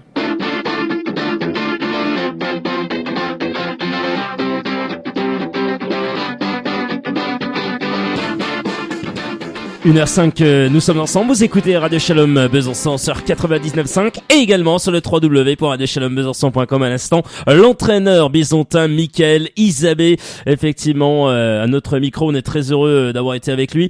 Bonsoir à vous Dominique, on sait que vous êtes supportrice du Racing Besançon. Comment allez-vous ce soir ? Ça va ? D'abord, on vous souhaite toute l'équipe nos meilleurs vœux pour cette nouvelle année 2016. Merci Dominique. Dominique, le Racing Besançon aurait pu créer cet exploit. On en parlait avec Philippe Pichery la semaine dernière, bien entendu.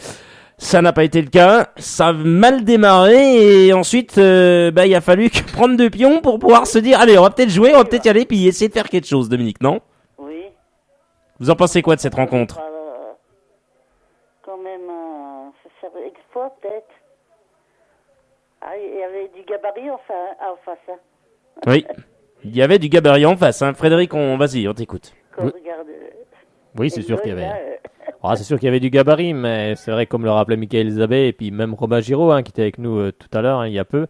C'est vrai que je pense que le début du match, le Racing aurait dû enflammer un peu plus ce début de partie. Non ? Oui, on a pris des buts trop tôt. Ah bah oui, le premier but il vient trop tôt.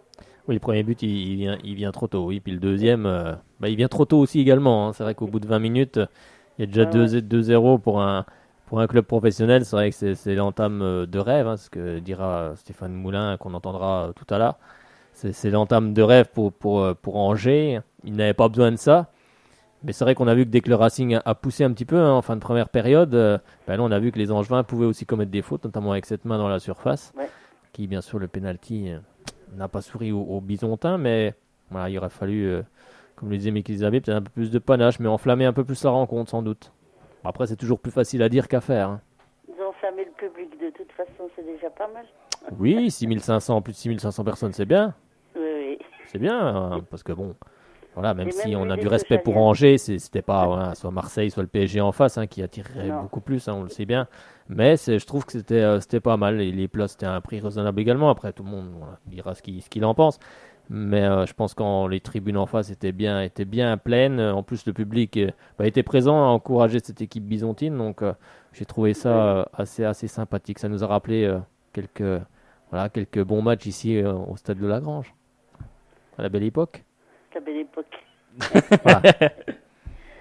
De ce que moi j'ai connu. Moi aussi un petit peu. Voilà. Vous en avez plus connu que moi, je pense, des matchs. Dominique, voilà, ça s'arrête là pour le Racing en Coupe de France, malheureusement, mais c'est comme ça, on connaîtra le futur adversaire de cette équipe d'Angers, et si le Racing serait passé, imaginez-vous, ça serait le Paris Saint-Germain, forcément, là on aurait dit incroyable.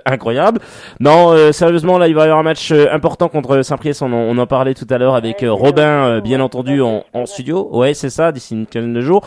Un petit peu. Ouais, Dominique, bon, là, on va pas, voilà, là, il va falloir effacer la Coupe de France et puis repartir, comme l'a dit Robin Giraud, en championnat, hein. Voilà.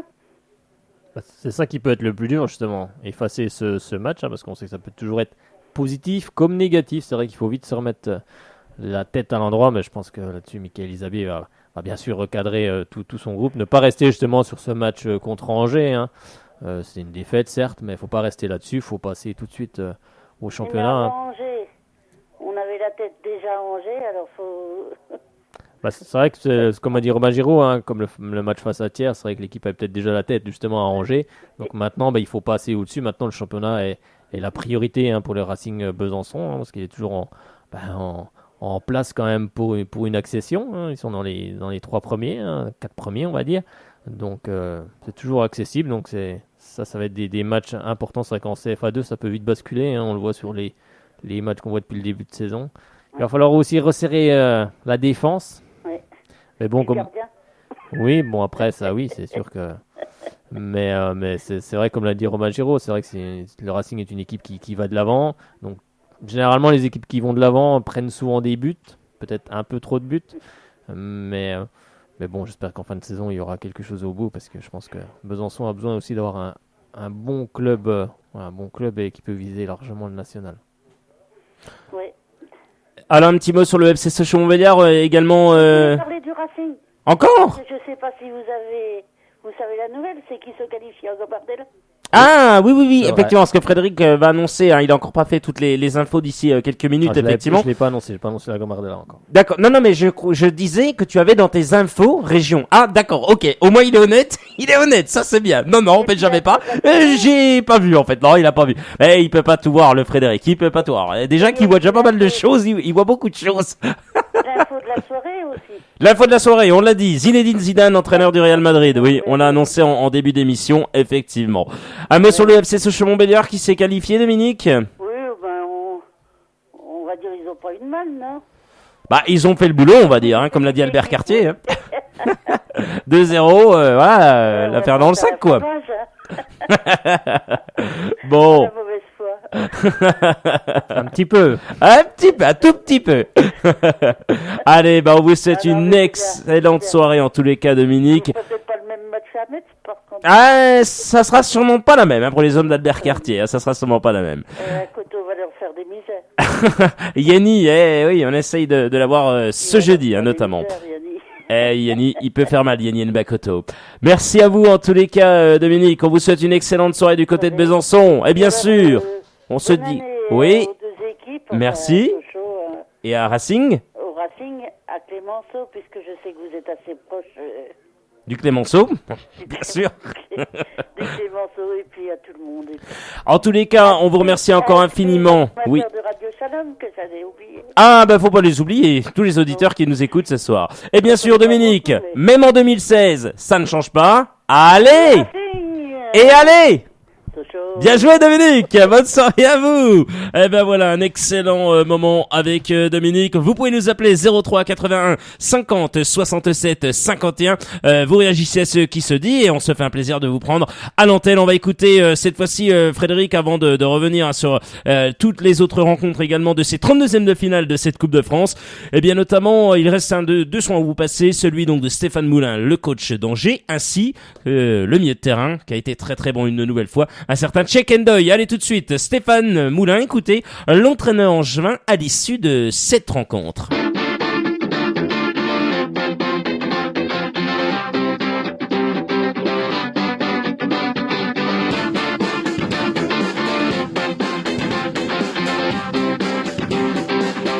C'est sûr que c'est des entames de matchs qu'on rêve. En tout cas, on les espère. Donc on a réussi effectivement très vite. Je ne veux pas dire à tuer le suspense parce que cette équipe de Besançon est très joueuse et elle a des joueurs de qualité dans l'animation offensive. Ils se sont créés pas mal d'occasions. Un peu trop à mon goût, mais le mérite leur en revient. Voilà, donc nous on a fait le travail ce soir sérieusement. C'est vrai que cette entame de match nous a été très favorable et je pense qu'elle aura été très préjudiciable pour la suite du match. Dans des matchs comme ça, on sait toujours qu'on ne peut pas trop tirer d'enseignement parce que ce sont des matchs tellement particuliers. On joue contre des équipes où ils jouent leur va-tout Ils tentent des choses qu'ils n'ont peut-être pas forcément l'habitude de tenter habituellement. Et donc ça donne parfois des matchs un peu échevelés. Sur le plan tactique, c'est un petit peu... c'est pas désordonné, parce que c'est pas ce que je veux dire, mais en tout cas c'est assez débridé, ce qui rend parfois les choses un peu illisibles, en tout cas de notre part. Donc il faut s'adapter, je trouve on l'a fait, mais encore une fois, j'insiste sur la valeur de cette équipe parce qu'ils ont joué crânement leur chance jusqu'au bout et ils ont, à mon avis, été récompensés logiquement d'un très beau but. Ils auraient pu en marquer d'autres, ils n'ont pas réussi. Nous aussi, on aurait pu en mettre d'autres, mais voilà, on était venu chercher la qualification, on l'a obtenue et je crois que pour les enseignements, on va s'arrêter là. C'est ce qu'on dit, après il y a ce qu'on vit nous. Nous, on fait abstraction de tout ça. Ce sont des joueurs professionnels, donc ça fait partie du métier que de voir partir un joueur, un autre arriver, peut-être un autre partira. Il faut vivre avec ça et ça n'a pas perturbé ni l'ambiance qu'il peut y avoir dans le groupe, ni la manière d'évoluer. Alexandre Letellier ce soir a fait un très bon match. Je suis très heureux pour cette première titularisation pour lui, mais ça ne nous a pas perturbé. Ce qui est plus difficile, alors vous allez me dire que c'est pareil pour nos adversaires, mais pour nous ce qui est difficile c'est de préparer ce match-là sans le préparer. C'est-à-dire qu'on a repris lundi matin, on a fait vraiment lundi, mardi, mercredi, 3 grosses séances mais très fortes, enfin 6 parce qu'on a doublé, et donc on occulte un peu ce match-là, mais on sait aussi qu'il faut qu'on réponde présent. Et là on sent bien que physiquement on était, je pense, assez loin de notre meilleur niveau, mais on a su quand même répondre présent suffisamment pour gagner. Et je sais pas, moi j'ai pas de bonnet, mais si je peux devenir le Giroud, ça sera avec un énorme plaisir. Ce serait une sacrée pour moi reconnaissance. Non, je suis très très loin de ça. Voilà, moi je travaille dans mon club, je m'y sens bien. On essaye toujours d'avancer, de progresser avec beaucoup de simplicité et surtout beaucoup d'humilité, parce que je crois que c'est une des clés de la réussite.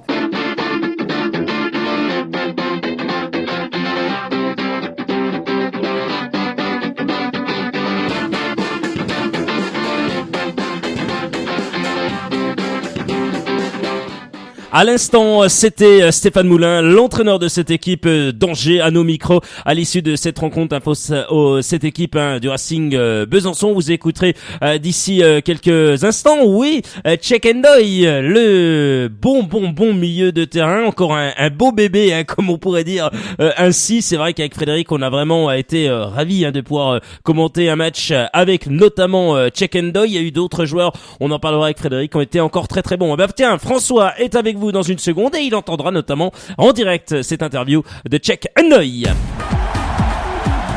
Les dernières infos sur le FC Sochaux-Montbéliard, c'est sur Radio Shalom Besançon 99.5.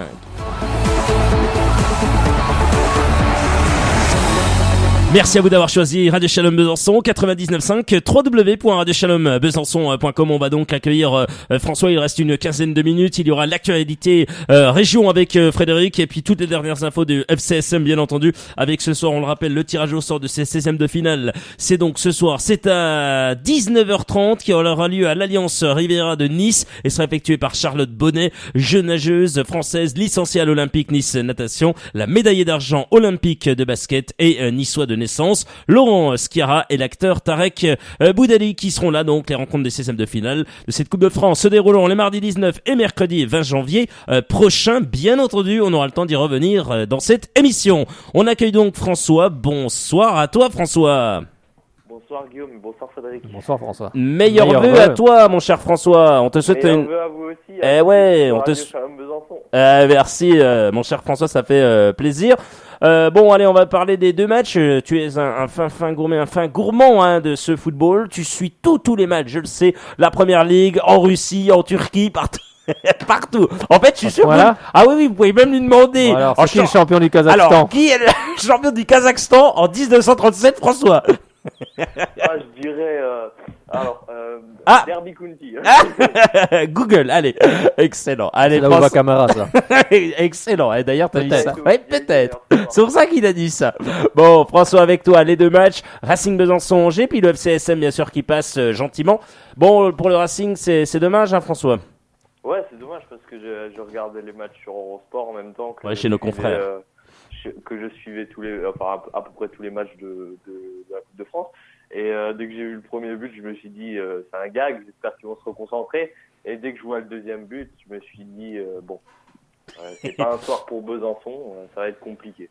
Après, pour parler un peu de Sochaux, on a fait le travail, on a marqué dans le premier quart d'heure, c'est ce qu'il fallait faire.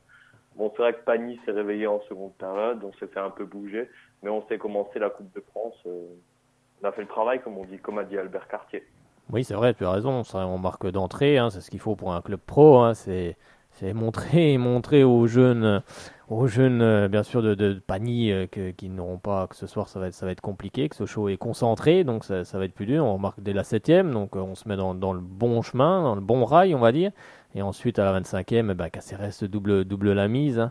Donc, oui, ensuite, en seconde mi-temps, bien sûr, l'équipe en face a envie aussi, a envie de revenir pour réduire au moins le score, voire égaliser. Bon, on est tombé, sauf qu'ils sont tombés sur un Sochaux qui était sérieux, qui était concentré, qui était appliqué, qui n'avait pas envie de passer au travers, n'avait pas envie de faire, bien sûr, la liste des équipes qui tombent autour. Face à la magie de la Coupe de France. Ça n'a pas été le cas d'ailleurs au niveau des clubs professionnels, mis à part Reims et Laval. Le reste a quand même tenu son rang, il faut quand même le souligner également, c'est pas toujours le cas. Valenciennes est tombé aussi. Oui, Valenciennes est tombé aussi, mais il y a quand même très peu de clubs par rapport à ceux qui étaient engagés. Donc ils ont quand même tenu leur rang, mais de toute façon, quand les clubs professionnels arrivent sur le terrain et qu'ils ne sont pas concentrés, de toute façon, ils se font... ils risquent une grosse désillusion. En face, comme je l'ai rappelé tout à l'heure, c'est tous des jeunes qui ont été formés dans les centres de formation, donc le ballon, ils l'ont. Après, c'est sûr que le physique peut être un peu moins à un moment donné, mais bon, quand on gagne, quand on mène au score, le physique, on l'oublie, on donne tout ce qu'on a. Donc, Sochaux a fait, comme tu l'as rappelé, Sochaux a fait le boulot et s'est qualifié pour les 16e de finale. Et ça fait toujours du bien, comme on l'a rappelé tout à l'heure, c'est vrai que c'est toujours mieux de jouer un match de Coupe de France pendant le week-end que de le regarder à la télévision. Je trouve que ça amène aussi beaucoup de choses pour la confiance. Donc on espère que Sochaux justement va s'en servir pour rebondir en championnat et aller chercher quelque chose à Metz avant de battre Niort à domicile. On l'espère. Oui, on l'espère. François, je sais que tu aimes beaucoup ce joueur, c'est Tchekendoi. Va-t-il partir? Ne va-t-il pas partir de cette équipe d'Angers? Vous allez écouter jusqu'au bout. C'est très court, c'est vraiment très très court ce son. Vous allez voir, c'est très sympa. Tchekendoi, c'est quand il te courait après, non? C'est quand il me courait après. J'ai vu un gros bébé, je me suis dit stop. Ah, pour être un gros bébé, oui, un gros bébé. C'est un gros bébé. Écoutez, costaud, le gros bébé, alias Tchekendoi, au micro de Radio Shalom Besançon.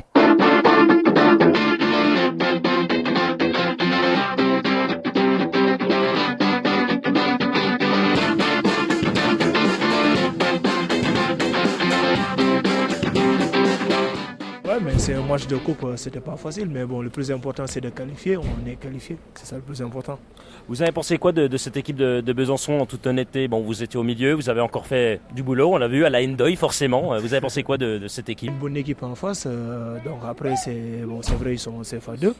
Je pense qu'ils vont se monter, qu'ils vont monter l'année prochaine en CFA. C'est une bonne équipe. Et c'est un match de coupe. Quand il y a une différence entre les deux équipes, il faut mettre l'équipe en doute. Il faut marquer le plus rapidement possible pour être à l'abri. Merci en tous les cas, Tchèque. Et bonne saison avec Angers, bien sûr. On espère que vous allez rester à Angers. Inch'Allah. Exactement.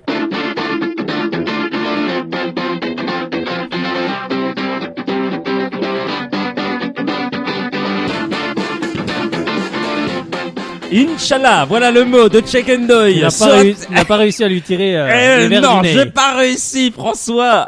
On aimerait bien qu'il reste. En Ligue 1 pour le football français, ce serait cool, quoi, parce que il est super, c'est un super joueur sur le terrain, en dehors le terrain, il mouille le maillot, et puis voilà, quoi, c'est un patron au milieu, quoi.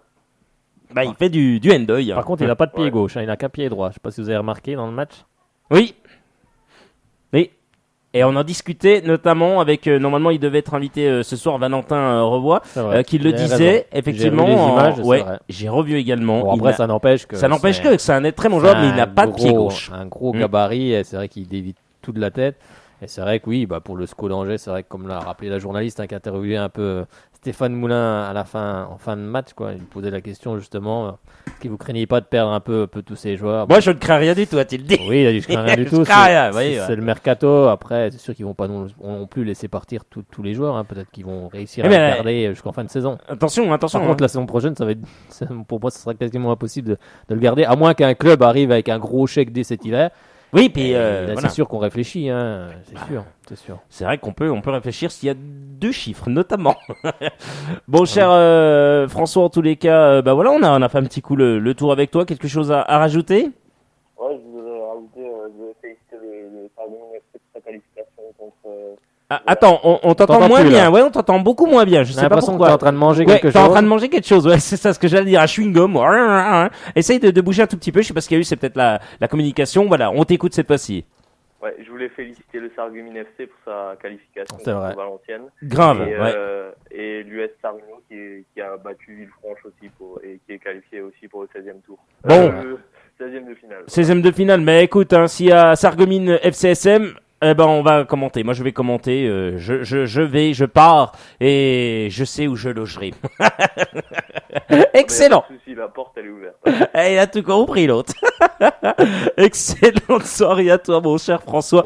Bonne soirée. Et on te retrouve avec grand plaisir sur la chaîne de Melançon très bientôt. Et bien sûr, François, allez, Sochaux. Salut François, excellente soirée à toi.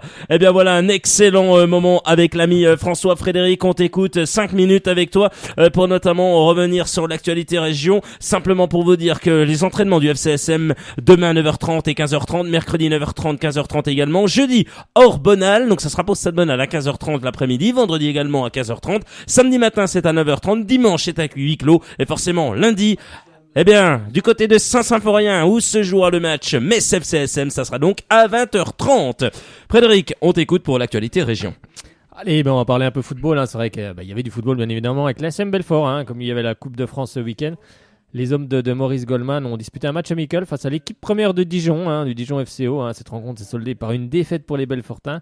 Il n'y a pas eu photo entre les deux équipes avec 2 buts de Brian Babi. 31e et 38e, Samaritano 52e sur penalty et Wesley Saïd 84e. À noter que Mevloudin Kuskic a réduit le score pour les Belfortins. Alors bien sûr il y a eu le Racing Besançon contre Angers, c'est vrai qu'on va rappeler un petit peu le résumé. Allez, pour ceux qui n'ont pas suivi ce match, Angers se présentait avec un record, si on peut dire, c'est de n'avoir plus été éliminé au premier tour de la Coupe de France depuis 1993 à l'issue de sa dernière saison en Ligue 1. Qu'ils ont retrouvé cette saison. Les Byzantins du Racing, bien aidés par un public qui a répondu présent avec plus de 6500 spectateurs pour cette rencontre, avaient bien évidemment envie de faire tomber la seconde meilleure défense du championnat de Ligue 1. Mais tout démarre mal pour les hommes de Michael Isabé avec un corner de Ketkeo Fonfom que Thomas dévie de la tête pour un Traoré seul qui trompe Caleras. Angers ouvre le score dès la 5e minute de jeu. On savait qu'Angers excelle dans cet exercice des coups de pied arrêtés, mais même les équipes de Ligue 1 se font avoir. C'est un début de rêve pour une équipe professionnelle comme Angers qui va récidiver quelques minutes plus tard sur un long centre de Ketkeo Fonfom. C'est Caleras qui repousse des 2 points, mais hélas pas assez loin. Donc le ballon retombe dans les pieds de Shekendoy qui trompe Caleras à bout portant à la 16e. Un début de rêve pour les hommes de Stéphane Moulin. C'est ce qu'il dira d'ailleurs en conférence de presse à la fin du match. On l'a entendu tout à l'heure. Oui. Le Racing Besançon décide de réagir. Elle le fait plutôt bien en mettant dans la difficulté cette équipe d'Angers en cette fin de première période avec une occasion de Sofiane El Acha qui tergiverse un peu trop à la 27e. Mais les Byzantins vont bénéficier d'un pénalty suite à une faute de main de Thomas consécutif à un centre de Robin Giraud. C'est Steve Grand en pleine bourre actuellement qui se retrouve face à Alexandre Letellier et c'est ce dernier qui a souvent été dans l'ombre de Ludovic Butel, parti depuis au FC Bruges, qui détourne le penalty. À la pause, les Byzantins sont menés de 2 buts. Alors, Michael Isabé décide de lancer Valentin Revoy, Julien Schulzendorf, mais aussi Joris Adjakli. On passe désormais en un 4-4-2. Le Racing est plus entreprenant, mais Angers en profite pour se mettre à l'abri suite à une touche. Le ballon est dévié et Diers, qui trouve plein axe, le reprend et met le SCO à l'abri, 67e 3-0. Le Racing Besançon met tout en œuvre pour sauver l'honneur en inscrivant un but. Cela aurait pu être le cas avec une frappe de près de 30 mètres qui finit sur le poteau de l'étayer de Joris Adjakli. Le but arriva à la 86e par Steve Grand qui, d'une belle frappe au ras du poteau, réduit la marque. Angers a fait le boulot sur ce match. Le Racing a été victime de sa mauvaise entame de match. Maintenant, place au championnat car le club est bien placé pour la question en CFA. Allez, un petit mot de handball. Parce qu'hier, il y a eu une grosse performance de l'ESBF. En LFH, c'était la 12e journée. Et l'ESBF est allé battre Fleury-Loiret, le champion de France en titre et actuel leader de la D1 féminine 25-22. Alors c'est vrai que les Byzantines se rendaient, comme je rappelais, ce dimanche à 16h. Et elles étaient opposées au club de Fleury-les-Aubrais, un champion de France en titre et leader de la D1 féminine. Alors les championnes de France invaincues sur leur terrain partaient bien sûr avec les faveurs des pronostics, mais c'était sans compter sur la vaillance des joueuses de l'ESBF. Même si en première période les joueuses de Fleury font la course en tête, mais à la mi-temps les deux équipes se tiennent 12 partout. Lors de la seconde période on a vu des Byzantines accrocheuses, notamment en défense, elles arrivent à museler Barbosa et Niambla. Que dire de la gardienne byzantine, auteur de 55% d'arrêts, dont 3 sur 3 sur les ailes, et de la solidarité défensive. Le SBF, bien sûr, solidarité défensive avec beaucoup de jeunes joueuses formées au club, ce qui est assez prenant parce que Patricia Elorza était laissée au repos. Alors le SBF passe en tête, mais surtout arrive à garder le score pour finir à 25-22 et met le champion de France au tapis. Quel exploit! Champion de France qui a peut-être la tête ailleurs, parce qu'il y a un match de Ligue des Champions ce mercredi qui est très important également, mais le SBF a réussi un exploit. Alors bien sûr, maintenant ils sont en route vers les playoffs. Pour le moment, le SBF est 5e avec 20 points, mais elle fait du bien à cette victoire et c'est amplement mérité pour le travail aussi de Raphaël Tervel et Sandrine Barrio-Delès et de toute cette équipe byzantine. Et revoir le SBF au premier plan est un vrai bonheur. Allez, on en profite pour saluer Jocelyne qui nous écoute. J'arrive en retard, mais maintenant je vous écoute. Encore meilleurs vœux à vous tous. Et allez, Sochaux. Un mot d'excuse, Jocelyne, j'espère. Exactement, j'espère. Là, son mot d'excuse. Avant d'accueillir la personne qui nous appelait au téléphone, je crois que c'est Romain qui m'a dit, notamment Frédéric Fitch, notre standardiste, bien entendu. On va revenir sur les toutes dernières infos, effectivement, qu'il y a, et ensuite on accueille donc Romain. Allez, ce qu'il faut retenir, un petit PSG pour une petite victoire, 1-0 face à des équipes de Pascal, bien sûr. On revient également sur un mandat monstrueux, qualifie l'OM après tir au but et notamment face à Caen. Et puis Saint-Etienne, à cause de son attitude, Ruffier s'offre une grosse polémique avec notamment Guignol. Rentre chez toi, n'oublie pas de me regarder le jeudi en Europa League. C'est signé effectivement Ruffier. Il n'a pas intérêt à se trouver, parce qu'il y en a qui l'attendent au tournant, à mon avis. Il vient à perdre contre balle. Oui, il y en a qui l'attendent au tournant, à mon avis. Je pense. Les paris vont aller bon train. Je pense que ça va aller bon train, comme tu dis si bien. Allez, on accueille donc Romain dans une seconde. Guillaume Sauté vous accompagne sur Radio Shalom Besançon 99.5. Et on terminera donc avec Romain puisque ça fait déjà 1h30 que nous sommes ensemble. Bonsoir à vous, Romain. Bonsoir à toute l'équipe. Bonsoir. Comment ça va, Romain? Ça va, bonsoir, bonne année. Merci beaucoup. On n'entend pas très bien. On n'entend pas très bien. Je sais pas, vous êtes de où, Romain? Dijon. De où? Dijon. Ah, de Dijon. Excellent, à Dijon. Alors, vous supportez le DFCO ou Sochaux? Ah. Je vais simplement remercier Fred pour tous ces interviews qu'il fait pertinents, tout ça. Franchement, c'est super, s'il vous plaît. Donc voilà, je vais simplement le remercier pour ce qu'il fait.